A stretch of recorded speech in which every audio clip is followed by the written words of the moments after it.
سلام علیکم خوانندگان عزیز. امروز ما همراه شما موضوع درس پنجم را می‌آموزیم که این موضوع به تبدیل دهی عینیتی ifade ها بخشیده شده است. بیایید از مفهوم های اساسی و تعریف های اساسی این موضوع را دیده برآمده بعد با مثال ها آن را مستحکم نماییم. تعریف: عوض نمودن ifade داده شده با ifade به آن عینیتاً برابر تبدیل دهی عینیتی ifade نامیده می شود. یعنی که خود عینیت گفته ما در کورس های پایان فهمیده بودیم که اگر طرفی چپ و طرفی راست برابری با هم برابر باشد آنگاه این ifade را ifade عینیتاً برابر می نامند. یک چند خاصیت ها یا اینکه یک چند مفهوم ها را همراه شما دیده می‌بریم که آنها را در پایان نوشته شده‌اند. برای تبدیل دادن چنین شرط ها به شما لازم است که کوفیسینت های آنها را علاوه کنید و نتیجه به قسم حرفی عمومی را ضرب کنید. اگر در نزد قوس علامتی جمع گذاشته شده باشد آنگاه قوس را برآوردن ممکن است که علامت هر یک اصطلاح را در قوس نگاه دارد. اگر در نزد قوس علامتی ترک گذاشته شده باشد آنگاه قوس را با راه تغییر دادن علامت هر یک اصطلاحی در قوس گرفته شده برآوردن ممکن است. یا اینکه کوتاه گفته گپ زنیم اگر در نزد قوس علامتی منفی آمده شده باشد بعد هنگام گشودن داخل قوس علامت هر یک آن عوض کرده می شود و اگر پیش از قوس علامتی مثبت آمده باشد هنگام گشودن قوس علامت ها تغییر نمی یابند که در بالا گفته شده است. اینها را به نوبت می گیریم و همراه مثال ها را اجرا می کنیم. مثال یکم را دیده می بریم. در شرط مثال یکم چنین آمده است: قوس ها را گشوده جمع شونده های مانند را اصلاح کنید و در پایان چنین مثال ها آمده اند. ا x جمع در داخل قوس 2x جمع 0.5. برای تبدیل دادن این ifade ما اول قوس را میکشیم بعد ifade های مانندی آن را تبدیل میدیم. می نویسیم x جمع از بس که پیش از قوس علامت جمع آمده است پس هنگام کشیدن قوس ها علامت در داخل قوس تغییر نمی یابد. 2x جمع 0.5. در نتیجه x را به 2x جمع کنیم 3x حاصل می شود جمع عدد 0.5 حاصل می شود که این مثال A به حساب می رود. مثال B را دیده می براییم. در شرط مثال B چنین آمده است: 3x مینوسی در داخل قوس x مینوس 2. برای تبدیل دادن این ifade یا اینکه ifade های مانندی آن را یافته جمع و ترک کردن ما در اول قوس را میکشاییم 3x را به تغییر میگذاریم از بس که در داخل قوس علامت منفی و پیش از قوس علامت منفی جای دارد هنگام کشیدن قوس این علامت ها به برعکسش تغییر مییابند. در نتیجه از 3x را ترک کنیم 2x حاصل می شود و جمع 2 حاصل می شود که این ifade را دیگر تبدیل دادن امکان ناپذیر است. مثال و را دیده می براییم. در شرط مثال و چنین آمده است: 4a مینوسی در داخل قوس a جمع 6 برابر.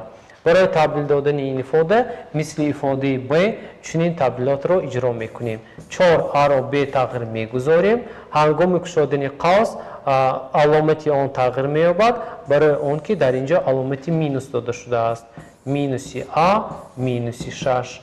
از 4a را ترک کنیم به 3a برابر است از آن عدد 6 را ترک کردن لازم است. پس قیمت این ifade به 3a مینوس 6 برابر است.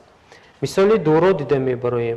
در شرط مثال دوم چنین آمده است: قوس ها را گشایید و در زیر و ما مثال ها آورده شدند که ما باید قوس ها را موافق تعریف ها یا که خاصیت های در بالا ذکر گردیده را استفاده کرده آنها را گشاییم. در مثال اول چنین آمده است: a x جمع در داخل قوس b جمع c جمع d و مینوس m. برای گشودن قوس ها خیلی که پیش از قوس علامتی مثبت را میبینید پس آن ifade که در داخل قوس جای دارد به تغییر نوشته می شوند. یعنی x جمع b جمع C جمع D و مینوس M حاصل می شود که از بس که ifade های حرفی آنها دیگر خیلند پس جمع و ترک برای این ifade جای ندارد. مثال B را دیده می براییم. در شرط مثال B چنین آمده است A مینوسی در داخل قوس باشد B مینوسی C مینوسی D برابر قوس را می کشاییم و چنین حاصل می کنیم.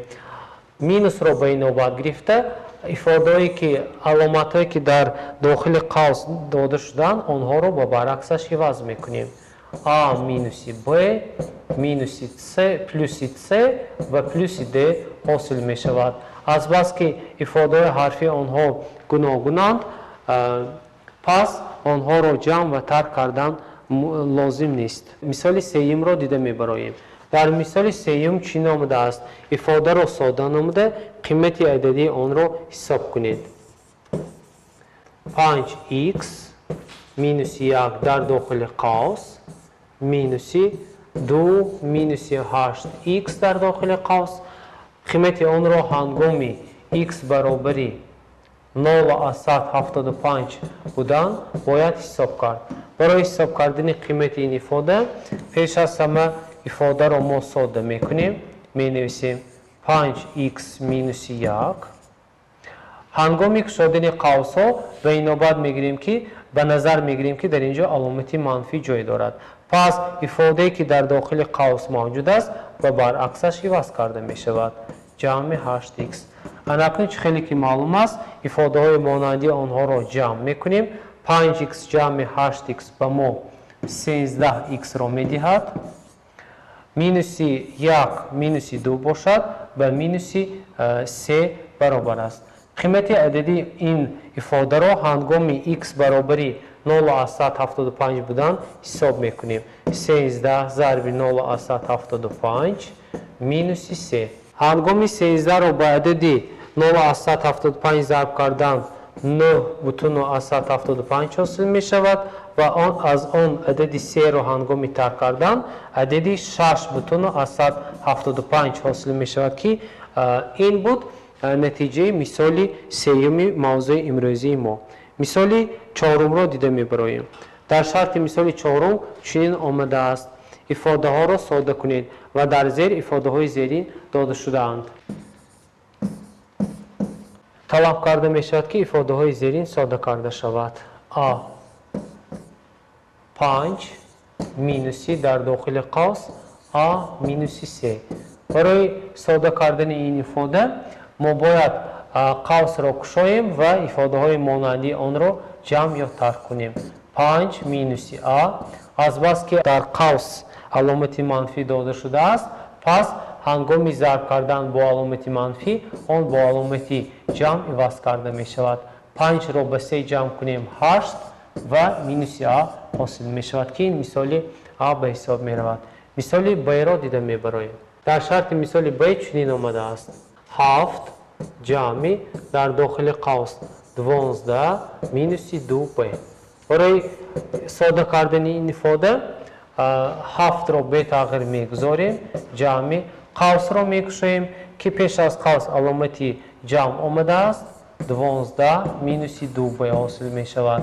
این برابر است به 7 را به 12 جمع کنیم به عدد 19 برابر است مینوس 2b حاصل می شود. مثال و را دیده می براییم. در شرط مثال و چنین آمده است 64 مینوسی در داخل قوس 14 جمع 7x. برای ساده کردن قیمت این ifade در اول 64 را به تغییر میگذاریم و قوس را میکشاییم که پیش از قوس علامت منفی داده شده است مینوس 14 مینوس 7x. در نتیجه از 64 14 را گیریم عددی 50 حاصل می شود مینوس 7x را به تغییر میگذاریم که این قیمت این ifade به حساب می رود. مثال پنجم را دیده می براییم. در شرط مثال پنجم چنین آمده است اثبات کنید که برای قیمت دلخواه A قیمت ifade 3 ضرب A جمع 2 مینوس 3A به 6 برابر است. آن را می نویسیم 3 ضرب در داخل قوس A جمع 2 مینوس 3A برابر 6. ما باید اثبات کنیم که قیمت این ifade یعنی که ifade داده شده و عدد 6 برابر است. برای این قوس را موافق قانونی تقسیمات یا اینکه ضرب و جمع استفاده کرده از آن عدد 3 را ترک کنیم و اثبات کنیم که قیمت آن با عدد 6 برابر است. 3 ضرب A جمع 2 مینوس 3A این با عدد 6 برابر است. پس 3 را با A ضرب کنیم 3A حاصل می شود. جمع 3 را با 2 ضرب کنیم 6 مینوس 3A این با عدد 6 برابر است. پس ifade مانندی آن 3A با مینوس 3A مقابلا آنها را هنگام جمع کردن به 0 برابر می کنیم.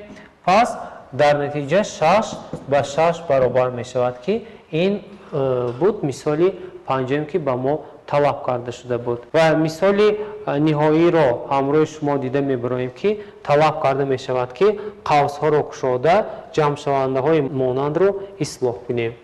می نویسیم مثال ششم چنین آمده است 3 ضرب در داخل قوس 6 مینوس 5x جمع 17x مینوس 10 برابر. برای تبدیل دادن یا اینکه ifade مانندی آنها را جمع یا ترک کردن ما در اول قوس یکم را میکشاییم با تبدیلات های الگبروی ifade های مانندی آن را جمع و ترک کرده بعد آن را ساده میکنیم. پس 3 را با 6 ضرب کنیم 18 مینوس 3 را با 5 ضرب کنیم 15x حاصل می شود جمع 17x مینوس 10 این برابر است مینوس 15x جمع 17x این به ما 2x را می دهد که آن را می نویسیم. ifade مانندی دیگری آن باشد با 18 و مینوس 10 برابر است. از عدد 18 10 را ترک کنیم و ما عددی 8 حاصل می شود که این ifade یا اینکه جواب این مثال به حساب می رود. برای مستحکم کردن موضوع امروزه به شما یک چند مثال ها برای کارهای مستقلانه سپارش داده می شود که آنها را شما در پایان می بینید. آنها را باید اجرا کرد. با همین موضوع امروزی ما به انجام رسید. خیر تا درس آینده موفق باشید.